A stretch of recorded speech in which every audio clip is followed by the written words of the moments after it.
नमस्कार, India head पर आपका बहुत स्वागत है। मैं हूं आपके साथ अनंत विश्वकर्मा। आज हम बात करने जा रहे हैं अमेरिका के चुनावी संग्राम की, चुनावी घमासान की। अमेरिकी राष्ट्रपति चुनाव का प्रचार अभियान अपने अंतिम चरण में है, जिसमें डेमोक्रेट्स कमला हैरिस और रिपब्लिकन डोनाल्ड ट्रंप के बीच कड़ी टक्कर नजर आ रही है। दोनों उम्मीदवार प्रमुख राज्यों में समर्थन जुटाने के लिए बड़े पैमाने पर रैलियां और जनसभाएं कर रहे हैं। 5 नवंबर को होने वाले चुनाव के लिए दोनों ही कैंडिडेट्स ने पूरे संसाधन प्रचार में झोंक दिए हैं। 70 मिलियन से अधिक अमेरिकी पहले ही मतदान कर चुके हैं, जो 2020 के कुल मतदान का 45% है। जनमत सर्वेक्षण से पता चलता है कि ट्रंप और हैरिस के बीच कांटे की टक्कर है, यानी कि है कड़ा मुकाबला, जिसका नतीजा 7 स्विंग स्टेट्स के मतदाताओं पर निर्भर करता है। इस बीच इस चुनाव को प्रभावित करने वाले प्रमुख मुद्दों पर एक नज़र हम आपको बताएंगे। क्या कुछ वहाँ के मुद्दे हैं, जिसमें टैक्स है, इमिग्रेशन है और गर्भपात शामिल है। ट्रंप को जो 2017 से 2021 तक राष्ट्रपति रहे थे, उन्होंने अपने कार्यकाल के दौरान व्यवसाय और अमीर लोगों के लिए कर कटौती लागू की थी। वो इस चुनाव में सभी अमेरिकी आयातों पर 10% से अधिक टैरिफ लगाने की बात कर रहे हैं। ट्रंप का दावा है कि इससे उन्हें अमेरिकी नागरिकों के लिए टैक्स कम करने में मदद मिलेगी। वहीं डेमोक्रेट्स कमला हैरिस अवसर अर्थव्यवस्था के अपने दृष्टिकोण के साथ मध्यम वर्ग को लक्षित कर रही है, जिसमें सबसे अमीर लोगों के लिए मॉडरेट टैक्स की बढ़ोतरी शामिल है। हैरिस चाइल्ड टैक्स क्रेडिट, पहली बार घर खरीदने वालों को समर्थन और छोटे व्यवसायों के लिए मदद की भी वकालत कर रहे हैं। तो इस कड़ा मुकाबला है। अबॉर्शन, इमिग्रेशन और इकोनॉमी, इसके साथ ही विदेश नीति पर खास फोकस है। आपको ग्राफिक्स के जरिए हम दिखाते हैं कि क्या कुछ अहम मुद्दे हैं जिसमें वोटिंग होने वाली है, जो जनता को लुभाने में लगे हुए हैं। देखिए, अमेरिकी में चुनावी घमासान, अबॉर्शन, इमिग्रेशन, इकोनॉमी और विदेश नीति खास मुद्दे पर इस पर रहेगी। इन सभी मुद्दों पर हो रही है इस बार की वोटिंग। कांटे की टक्कर है, कड़ा मुकाबला है। दोनों पार्टियों के अपने अपने दावे हैं। डोनाल्ड ट्रंप का कमला हैरिस से कड़ा मुकाबला है।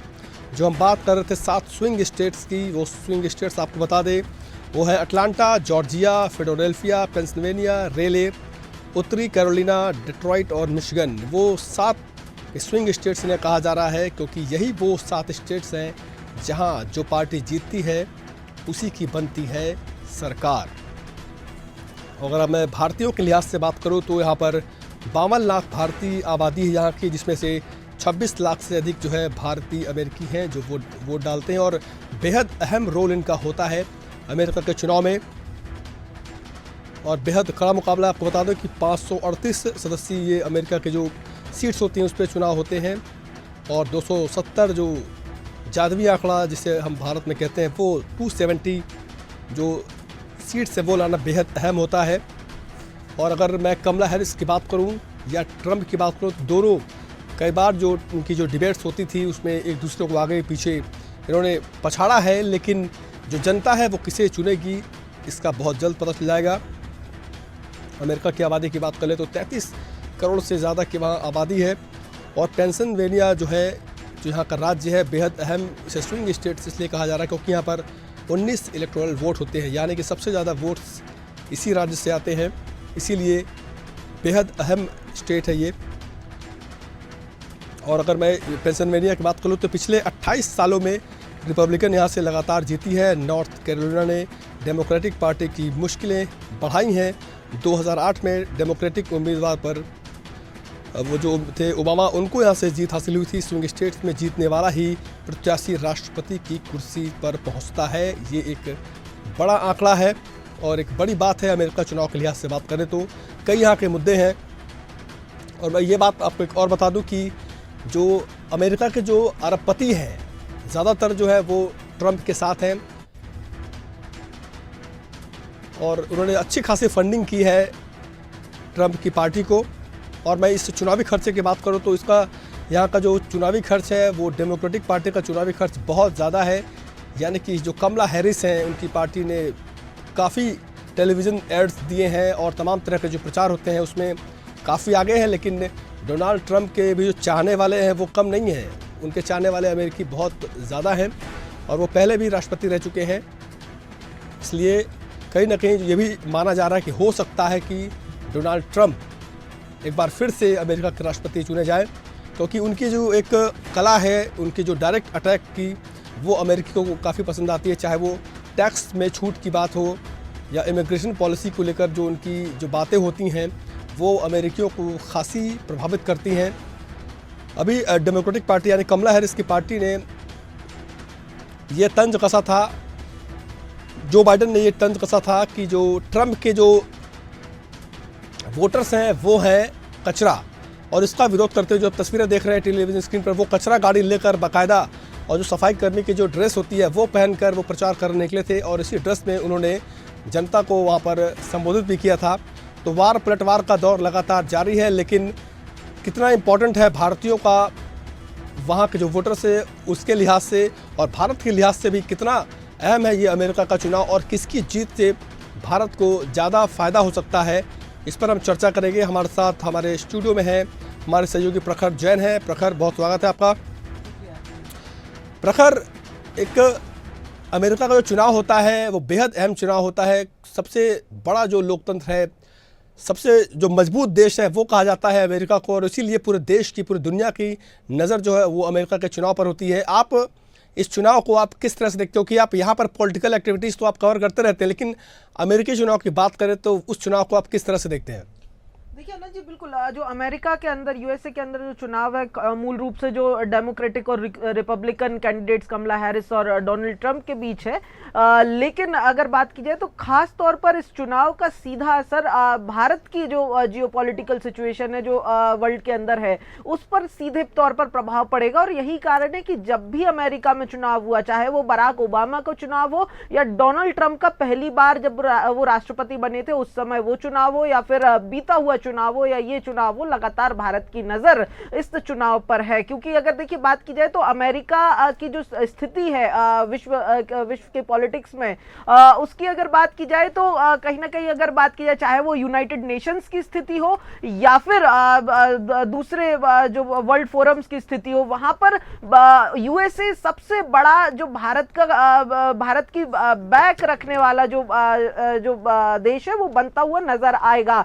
यूएन में भी भारत को जो चाहिए वो परमानेंट डेलीगेसी हो, या फिर भारत की विदेश नीति से जुड़े हुए मामले, आतंकवाद से जुड़े हुए मामले, परमानेंट मेंबरशिप के मामले, इन तमाम चीजों में अमेरिका का स्टैंड जो है वो, अमेरिका जो रुख है वो सबसे अहम होगा, और इसीलिए भारत की नजर सबसे ज्यादा है। खैर, अब दूसरी तरफ अगर बात करते हैं कि कौन जो है कमला हैरिस या फिर डोनाल्ड ट्रंप, कौन भारत के लिए ज्यादा मुफीद होगा इस चुनाव की जीत से, उसकी अगर बात की जाए तो देखिए डोनाल्ड ट्रंप की अगर बात करें तो डोनाल्ड ट्रंप को हम लगातार पहले देख चुके हैं, भारत का एक बड़ा सहयोगी रहा है। चाहे वो देश के तौर पर यूएसए और भारत की दोस्ती की बात करें, वो बेहतर हुई थी डोनाल्ड ट्रंप के समय में।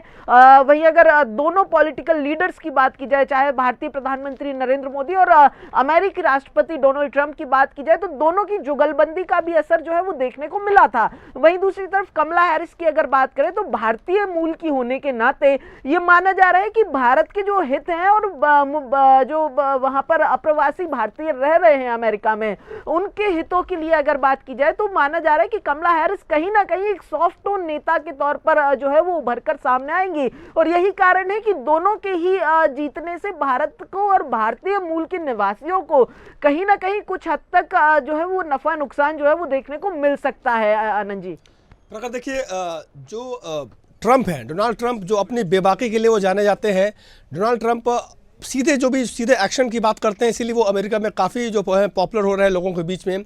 उन्होंने जो सबसे बड़ा जो उन्होंने जो दांव खेला है वो टैक्स में कटौती की बात की है, और इसी के बाद से लगातार जो वहाँ के जो अरबपति हैं वो लगातार डोनाल्ड ट्रंप को बेहद पसंद कर रहे हैं और साथ उनका समर्थन भी कर रहे हैं। चाहे मैं उनकी जो अपने ट्विटर के जो संस्थापक हैं मैं उसकी बात कर लूँ या फिर बिल गेट्स वगैरह की बात कर लूँ, ये सब ट्रंप को इसलिए चाह रहे हैं क्योंकि उनके जो बिजनेस जो बेनिफिट्स हैं वो ट्रंप के राष्ट्रपति बनने के बाद बेहद उनके लिए फ़ायदेमंद होंगे। देखिए अनंत जी, बिल्कुल बिजनेस के मामले में, बिजनेस नीति के मामले में अगर बात की जाए तो डोनाल्ड ट्रंप का स्टैंड किसी से भी छुपा हुआ तो है नहीं। जब वो पहले भी जब यूएसए के राष्ट्रपति रहे थे उस समय भी हमने देखा था कि किस तरीके से जो बिजनेस क्लास लोग हैं या फिर जो बिजनेस है उनको आगे बढ़ाने का काम जो है वो ट्रंप सरकार के दौरान हुआ था। ये बड़ी वजह बनी थी कि कहीं ना कहीं जो मिडिल क्लास था उस दौरान वो डोनाल्ड ट्रंप से और अगर बात की जाए तो जो रिपब्लिकन पार्टी है उससे कहीं ना कहीं छिटकी थी बीते चुनाव में, और जिसके बाद जो है वो डेमोक्रेटिक की वापसी जो है वो सरकार में देखने को मिली थी। अब देखिए ना केवल बिजनेसमैन यहाँ पर खुश है, सीधे तौर पर अगर कुछ नाम भी गिनाए, चाहे बिल गेट्स की बात करें या फिर एलन मस्क की बात करें, ये खुले तौर पर तो ट्रंप का समर्थन कर ही रहे हैं। लेकिन ट्रंप कहीं ना कहीं इस बार जो है जो बीते चुनाव की गलती थी, यानी कि मिडिल क्लास और वर्किंग क्लास को छोड़ने की गलती, उसको दोहराते हुए भी नहीं दिखाई दे रहे हैं। मतलब दोनों ही फ्रंट पर जो है वो डटे हुए ट्रंप नजर आ रहे हैं। जो आपने जो रिपोर्ट में भी हमने जिक्र किया था कि किस तरीके से ट्रंप के जो वोटर्स हैं उनको कचरा कहा गया, और सीधे सीधे ट्रंप वही कचरा उठाने वाले की, हाँ, कचरा गाड़ी उठा करके वो निकल गए और वही ड्रेस उन्होंने पहन ली। तो वहां से भी क्लियर मैसेज देने की कोशिश की है ट्रंप ने कि उनका जो स्टाइल ऑफ जो एक्शन है ट्रंप का वो बिल्कुल डायरेक्ट है। वो चाहे वो किसी भी राज्य में जाते हैं प्रचार करें, चाहे वो डिबेट्स जब करते हैं कमला हैरिस के साथ, जब टीवी डिबेट्स करते हैं उसमें भी उनकी जो नीतियां होती हैं वो बिल्कुल स्पष्ट होती है, और इसी वजह से जो जनता है वहाँ की वो ट्रंप को ज़्यादा पसंद कर रही है। हालांकि ये बात की बात है कि जनता आखिर लास्ट में किसे चुनेगी और कौन वहाँ का राष्ट्रपति बनेगा, लेकिन जो उनकी नीतियाँ हैं वो बिल्कुल स्पष्ट रहती है ट्रंप की।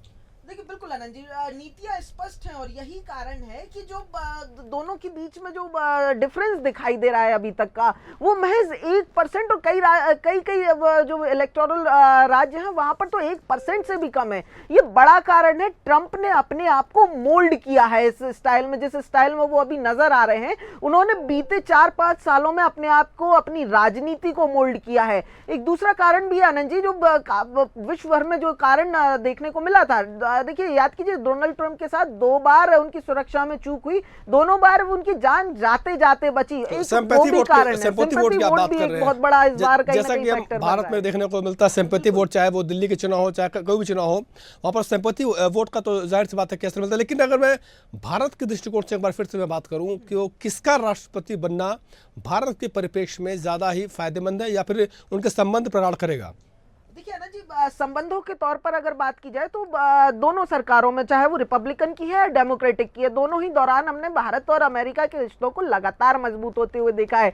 चाहे फिर वो ओबामा की डेमोक्रेटिक सरकार हो, उस दौरान भी हमने देखा भारत के प्रधानमंत्री बदले गए 2 बार, यानी कि मनमोहन सिंह हो या फिर नरेंद्र मोदी हो, दोनों सरकारों के बीच में एक अच्छी ट्यूनिंग देखने को मिली। उसके बाद ठीक बाद आते हैं डोनाल्ड ट्रंप आते हैं, तब भी कहा गया कि भारत के लिए कुछ नुकसान होगा, लेकिन जिस तरीके से ट्रंप की सरकार चली, भारत को बहुत ज्यादा नुकसान तो नहीं हुआ, लेकिन हाँ, भारत और यूएस के संबंध कहीं ना कहीं और भी गहरे होते गए।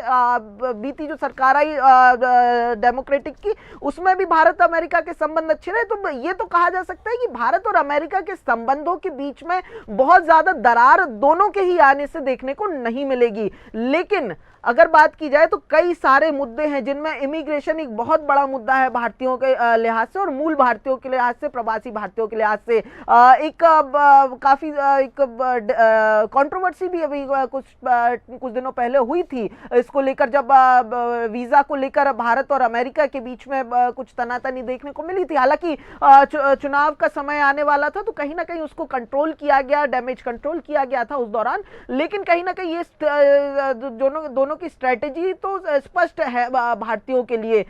वहीं अगर बात की जाए, दोनों ही कहीं ना कहीं भारतीयों के जो है हित में काम करने के लिए अपनी तरफ से मैसेज देने की कोशिश कर रहे हैं। आनंद जी, 3 दिन पहले दीपावली गुजरी है, दीपावली के एक दिन पहले आप ध्यान कीजिए वो तस्वीरें भी व्हाइट हाउस से निकल कर आई थी जहां पर दीपावली मन रही थी। वहां पर जो भारतीय वोटर्स हैं उनको नजरअंदाज करना बिल्कुल भी आसान नहीं है, क्योंकि 24 लाख या 30 लाख के आसपास भारतीय जो है वोटर्स हैं, तो उनको किसी को भी आप नाराज नहीं कर सकते। इसीलिए चाहे वो आपको जरूरी समझिए या मजबूरी समझिए, ये आपको वहां पर जो वोटर्स हैं, जो भारतीय वोटर्स हैं, उसको आप इग्नोर नहीं कर सकते आप। बिल्कुल अनंत जी, बिल्कुल। देखिए 52 लाख की पॉपुलेशन है भारतीयों की, अमेरिका की जो कुल पॉपुलेशन वोटर्स की मैं बात कर रहा हूं, लगभग 2% तो पॉपुलेशन का हिस्सा है। 26 लाख कुल वोटर्स है, बहुत बड़ी कोई डिफरेंस ला दे भारतीय वोटर अमेरिका की राजनीति में, ये स्थिति नहीं है। लेकिन भारतीयों की जो स्थिति अमेरिका में है, नजरअंदाज भी उन 2% भारतीयों को नहीं किया जा सकता है। अगर बात की जाए तो जो इकोनॉमी में भी भारतीयों का हिस्सा है, जो ग्रॉस इनकम है भारतीय मूल के निवासियों की वहां पर, वो लगभग 1.25 करोड़ भारतीय रुपयों में है, जो कि अगर बात की जाए तो अमेरिकी जो मूल निवासी हैं उनसे लगभग डबल है। तो कहीं ना कहीं बिल्कुल भारतीयों को तो इग्नोर अमेरिका में भी नहीं किया जा सकता और नहीं किया जा रहा है। जो अभी तक स्ट्रेटेजी हमें दिखाई दे रही है, चाहे वो दीपावली मनाना हो व्हाइट हाउस में, ये तस्वीरें आनंद जी कब देखने को मिली? जब व्हाइट हाउस के अंदर दीपावली मन रही हो, शायद ही कभी ये तस्वीरें देखने को मिली थी। मैं आपको बता दूं कि इससे पहले भी व्हाइट हाउस में दिवाली मनाई गई है। तो ये साफ संदेश यही है कि अब जो हिंदू है, खासकर मैं हिंदू की बात कर लूँगा, हिंदू वोटर्स को कोई भी नुकसान वहाँ पर कोई भी इनको नाराज नहीं करना चाहेगा। और इसीलिए ट्रंप ने अभी कल ही कहा है कि जो बांग्लादेश में जो हिंदुओं पर अत्याचार हो रहा है वो उसके खिलाफ है, वो सभी को एकजुट करेंगे। तो जाहिर सी बात है कि ये उनका कहना कहीं ना कहीं जाहिर सी बात है कि वोट बैंक को साधने की बात ही है। ये एक बहुत बड़ा फैक्टर है वहाँ के जीत हार के लिए। अब इसीलिए कोई इसको इग्नोर कर नहीं सकता। बिल्कुल बिल्कुल, देखिए 4 महीने पहले वो बांग्लादेश की हिंसा हुई थी, लेकिन किस तरीके से भारतीयों को इग्नोर नहीं किया जा सकता है अमेरिका में, ये इस बयान से भी समझा जा सकता है। यानी कि 4 महीने तक अमेरिका से या फिर डोनाल्ड ट्रंप की तरफ से कोई इस तरीके का स्टेटमेंट नहीं आया, लेकिन जब 4 महीने बाद वो स्टेटमेंट आया ना जी, तो बिल्कुल सीधा उसी लाइन पर आया जिस लाइन पर लगातार भारतीय सरकार के द्वारा जो स्टेटमेंट्स आ रहे थे वो भारतीय नहीं कर सकते। हमारे साथ वैष्णवी है, हमारे सहयोगी न्यूज रूम से हमारे साथ जुड़ी हुई हैं, उनके पास हम चलेंगे, हम उनसे भी समझने की कोशिश करेंगे कि क्या कुछ जो है अमेरिका की सियासत चल रही है, क्या कुछ वहाँ का जो सियासी एंगल है, हम वैष्णवी के से समझने की कोशिश करेंगे। वैष्णवी, आप लगातार आप इन खबरों को आप देख रही हैं, अमेरिका में चुनाव होने वाले हैं। मैं अगर आपसे पूछूं भारत के लिहाज से ये चुनाव कितना इंपॉर्टेंट है, कितना महत्वपूर्ण है, तो आप इसे कैसे बताएंगी, ज़रा हमारे दर्शकों को बताइए। वैष्णवी, में ज़्यादा वक्त नहीं बचा है और ऐसे में बात की जाए तो सिर्फ 2 दिन का वक्त बचा है। अमूमन हम देखते हैं कि एक लहर दिखाई देती है, लेकिन अमेरिका चुनाव में वो भी दिखाई नहीं दे रहा है। एक तरीके से कह सकते हैं कि टक्कर का मुकाबला पार्टियों में देखने को मिल रहा है। अपने अपने दावे पार्टियों ने कहे हैं, अपनी अपनी बातें रखी है, जिनका जिक्र अभी आपने चर्चा में किया। लेकिन आप बात कर रहे हैं भारतीय इम्पैक्ट की, तो काफ़ी ज़्यादा प्रभाव भारत का अमेरिकी चुनाव में पड़ेगा। जो भारतीय वोटर्स हैं उनका प्रभाव पड़ेगा और यही हम जानेंगे। फिलहाल मैं न्यूज़ रूम में मौजूद है और यहाँ पर हमारे साथ में सहयोगी भी मौजूद है, उनसे हम बातचीत करेंगे कि भारत में कितना प्रभाव अमेरिकी चुनाव का देखने को मिलेगा। भारतीय वोटर्स जो है सर, उनका कितना प्रभाव अमेरिकी चुनाव में देखने को मिलेगा?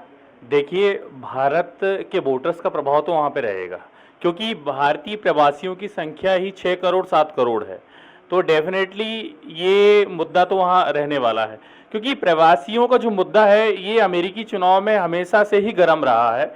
अगर हम बात करें ट्रंप की, तो उनका ये कहना है कि प्रवासियों को लेकर वो सख्त कानून बनाना चाहते हैं। मतलब तो ऐसा कानून बनाना चाहते हैं कि प्रवासी उनको पसंद नहीं है। उसके लिए उन्होंने एक ये भी कहा था कि अमेरिकी और मेक्सिको की जो दीवार है उसको वो बनाना चाहते हैं, ताकि ये प्रवासियों का जो झंझट है वो समाप्त हो सके।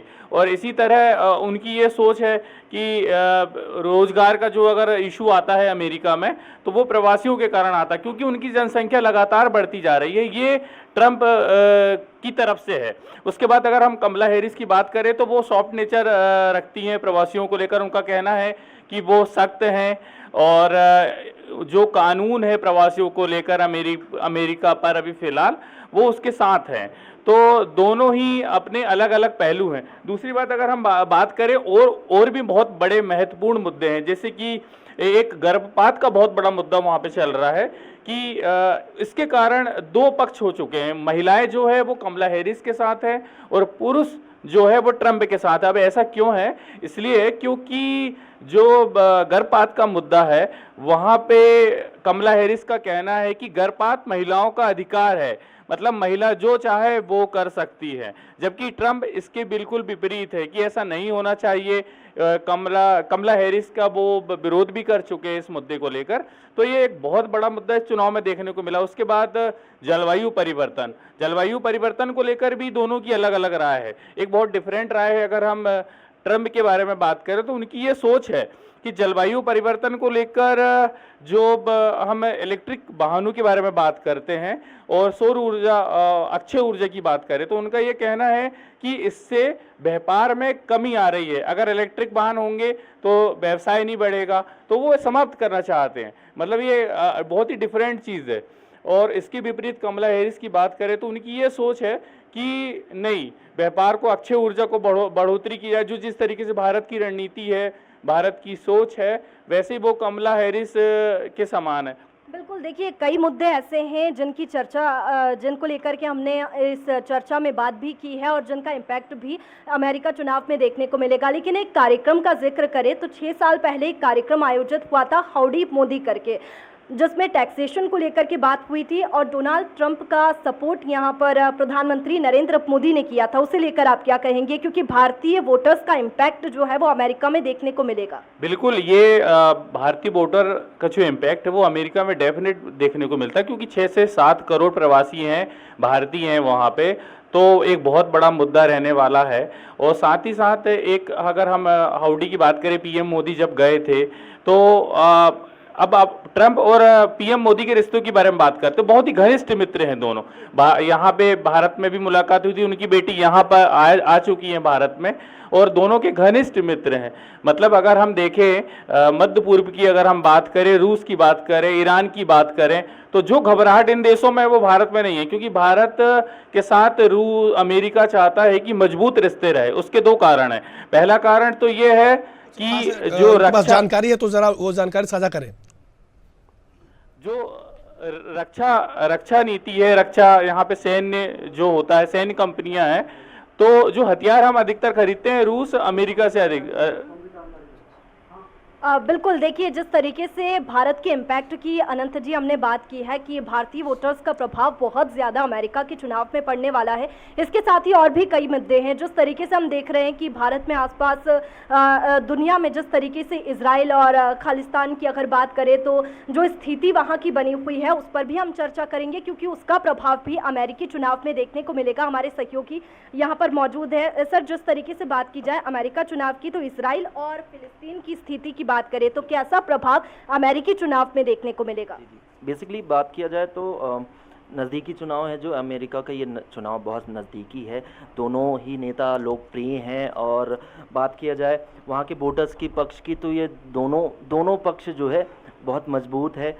डेमोक्रेटिक पार्टी की बात की जाए और या रिपब्लिकन पार्टी की, दोनों के उम्मीदवार बहुत मजबूत हैं। अमेरिकी यहूदी की बात करेंगे तो यहूदी पीपल्स पार्टी की सर्वे के अनुसार जो 63% वोटर्स हैं अमेरिका में यहूदी पार्टी के, यहूदी जितने हैं वहाँ पे, तो 63% वोटर्स बाइडन को समर्थन देते हैं। यहूदी जो है वहाँ 2020 की बाइडन की तुलना में 24% कम है, जबकि अब वोटर्स जो हैं इजराइल समर्थक 95% ट्रंप को समर्थन दे रहे हैं। वजह ये है कि वहाँ की जो उनका रुख है, उनका मानना है, अमेरिकी इजरायली वोटर्स का मानना है कि ये जो हाल ही में अभी युद्ध छिड़ा था, बिल्कुल, तो उस पर अमेरिका के राष्ट्रपति डोनाल्ड ट्रंप ने, उन्होंने दिया था, पूर्व राष्ट्रपति ने, ट्रंप ने बयान दिया था जेरूसलम मामले पर। उन्होंने कहा था जेरूसलम सेटलमेंट की बात, वॉर है उसका कहीं ना कहीं थोड़ा बहुत तो असर देखने को जरूर मिलेगा। वैष्णवी, बहुत बहुत शुक्रिया हमारे साथ न्यूज रूम से जुड़ने के लिए। तो अबॉर्शन, इमिग्रेशन, इकोनॉमी और विदेश जो नीति है उसके मुद्दे पर ये पूरा चुनाव जो इसी के इर्द गिर्द घूमेगा, क्योंकि अमेरिका में जो यही इसका मुद्दा होता है, चाहे इमिग्रेशन का मुद्दा हो वो बेहद अहम होता है, चाहे वो टैक्स कटौती की बात हो वो सबसे इम्पोर्टेंट होता है। तो अब वहाँ की जनता किसे चुनेगी और जो रिपब्लिकन और डेमोक्रेटिक के जो उम्मीदवार हैं कमला हैरिस और डोनाल्ड ट्रंप, वो कितना अपने भाषणों से और वो अपने बयानों से कितना इम्प्रेस कर पाएंगे अमेरिका को, जनता को, ये बस देखने वाली बात है। कि वक्त कम बचा है, चुनाव होंगे, उसके बाद जो नतीजे आएंगे उससे साफ होगा कि अमेरिका के राष्ट्रपति की कुर्सी पर कौन बैठने वाला। तो फिलहाल इस चर्चा में इतना ही, लेकिन खबरों के तमाम अपडेट के लिए आप देखते रहिए इंडिया अहेड। नमस्कार।